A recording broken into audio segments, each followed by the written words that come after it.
Di Kayangan, Panglima Tian Peng melihat Wukang bermesraan dengan Chang'e.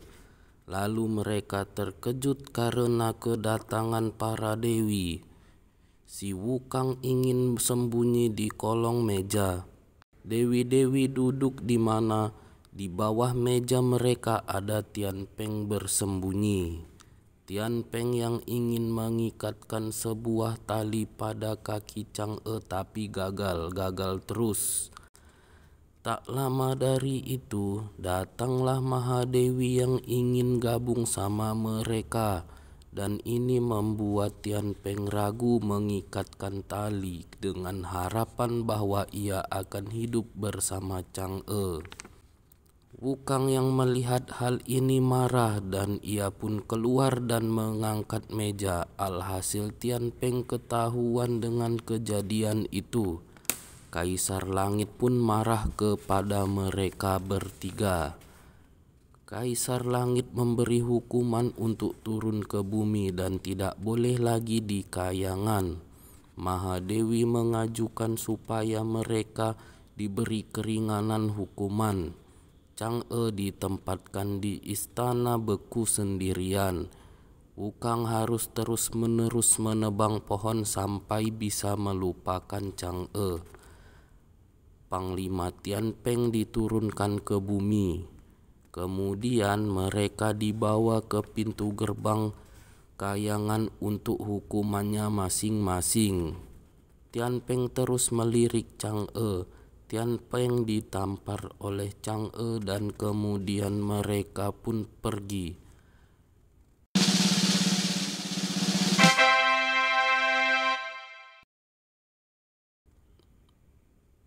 Tian Peng didorong ke bumi untuk menjalani hukuman derita cinta.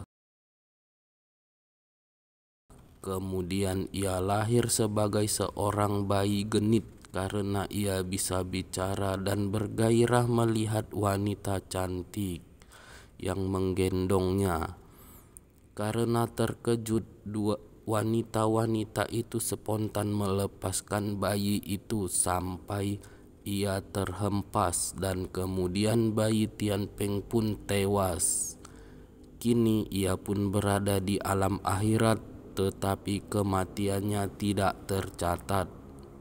Rupanya ini terjadi karena sebelum mati ia belum minum teh nenek Mengko, masa lalu yang belum terhapus. Jadinya Tian Peng terlahir dalam ingatan masa lalu yang belum terhapus. Kita kembali ke bumi. Terlihat di sana ada Gokong yang berhasil menguasai ilmu awet muda selama 100 tahun.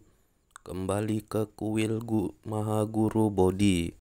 Pertama-tama mereka tidak saling kenal karena tampak tua, sementara Gokong tampak lebih muda. Dewa Malam pun memanggil kawan-kawannya yang lain, seolah-olah tak percaya bahwa Gokong berhasil belajar ilmu awet muda. Mereka pun bersenda gurau sambil mengingat masa lalu dan saling bertanya satu sama lain. Setelah itu Gokong pun menunjukkan 72 ilmu sihir yang telah ia pelajari. Ia pun merubah wujudnya sampai ia menjadi seorang guru Bodhi. Oh my god. Kemudian guru Bodhi datang dan marah kepada Gokong karena Gokong memamerkan ilmunya. Ia pun mengusir Gokong untuk pergi ke tempat asalnya. Guru pun berpesan supaya Gokong bisa jaga diri karena hakikatnya Gokong adalah kera nakal yang lahir dari batu. Selain itu, ia mengatakan bahwa jangan lagi disebut dirinya sebagai guru jika ketahuan Gokong tidak akan diberi ampun. Guru pun mewariskan ilmu salto kepada Gokong dan Gokong pun pergi ke Gunung Hua. Rupanya di sana ada siluman yang menjaga anak buah Gokong. Gokong pun mengajar siluman tersebut sampai keok. Kemudian Gokong disambut gembira oleh para rakyatnya. Gokong pun mengajari rakyatnya untuk berbahasa manusia agar bisa mengerti apa yang mereka inginkan. Dan kera pun mudah dalam mencari makan. Salah satu dari mereka mengatakan bahwa pernah ada di situ makhluk besar yang ingin mengusir mereka. Mendengar hal itu, Gokong pun marah dan ingin sekali menghabisinya. Tiba-tiba goa pun bergetar. Rupanya makhluk yang mereka maksud datang dan Gokong pun keluar. Mereka pun bertarung dan dalam satu ronde makhluk itu pun kalah.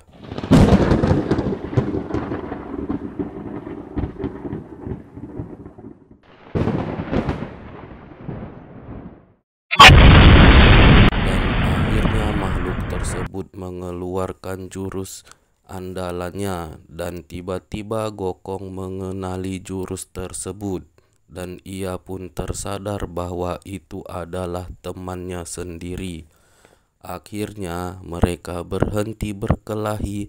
Siluman kerbau curhat kepada Gokong tentang istrinya, Dewi Kipas.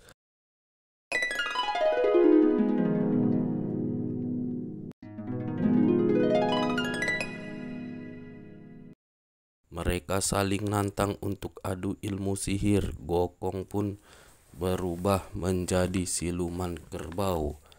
Dan begitu sebaliknya, tiba-tiba ada seekor kera melapor kepada Gokong. Ada seseorang wanita yang menggunakan kipas dan marah-marah di luar, hingga membuat rakyat Gokong terluka. Seketika siluman kerbau dalam wujud Gokong, ia juga menotok Gokong dan totokan itu membuatnya jadi diam dalam bentuk wujud siluman kerbau. Sehingga Gokong tidak bisa merubah bentuk kembali ke wujud aslinya. Dalam waktu 3 jam, siluman kerbau yang dalam wujud Gokong menemui Putri Kipas yang lagi marah. Putri Kipas yang melihat siluman kerbau yang tidak tahu bahwa itu adalah Gokong asli, ia pun memarahinya berkali-kali, yang menyangkanya itu adalah siluman kerbau asli. Saking marahnya, Putri Kipas mengeluarkan senjata pamungkasnya dan menghembuskannya ke Gokong sampai-sampai ia pun terpelanting. Gokong pun tidak bisa apa-apa karena ditotok oleh siluman kerbau. Tiba-tiba ada dewa akhirat yang membawa Gokong, yang mereka anggap itu adalah siluman kerbau. Dewa itu pun membawa Gokong untuk menghadap Raja Akhirat karena umurnya telah habis. Kera lain pun yang melihat itu jadi bingung. Ia pun ingin masuk ke gua untuk segera melapor siluman kerbau sendiri, berusaha menyadarkan istrinya yang sangat mencintainya. Ia pun lupa menyamar jadi seorang Gokong. Tiba-tiba mereka dikejutkan dengan lompatan salah satu kera bahwa si kerbau dibawa oleh sesuatu dan dimasukkan ke dalam tanah. Siluman kerbau pun kaget. Ia merubah dirinya menjadi siluman kerbau asli dan menjelaskan pada Putri Kipas bahwa nyawa Gokong lebih penting. Dan akhirnya mereka pun pergi menuju akhirat untuk menyelamatkan Gokong. Gokong yang di saat ini dibawa menghadap Raja Akhirat mengatakan bahwa ajalnya telah tiba. Gokong pun menjelaskan bahwa ia bukanlah siluman kerbau melainkan Sun Gokong. Tapi Raja Akhirat tidak percaya sembari menunjukkan catatan ajalnya. Kemudian ketika Gokong dibawa ke jembatan akhirat untuk proses reinkarnasi, siluman kerbau dan Putri Kipas pun tiba di akhirat. penjaga akhirat tidak mau mendengarkan penjelasan siluman kerbau. Akhirnya mereka melakukan dengan cara kekerasan kepada penjaga yang ada di situ. Setelah kekuatannya pulih, Gokong pun menghancurkan semua penjaga di sana, lalu merobek catatan kematian termasuk kitab kematian dirinya dan rakyatnya. Karena ia merasa iri dengan Raja Akhirat karena Raja Akhirat tidak bisa mati. Setelah itu mereka pun pergi.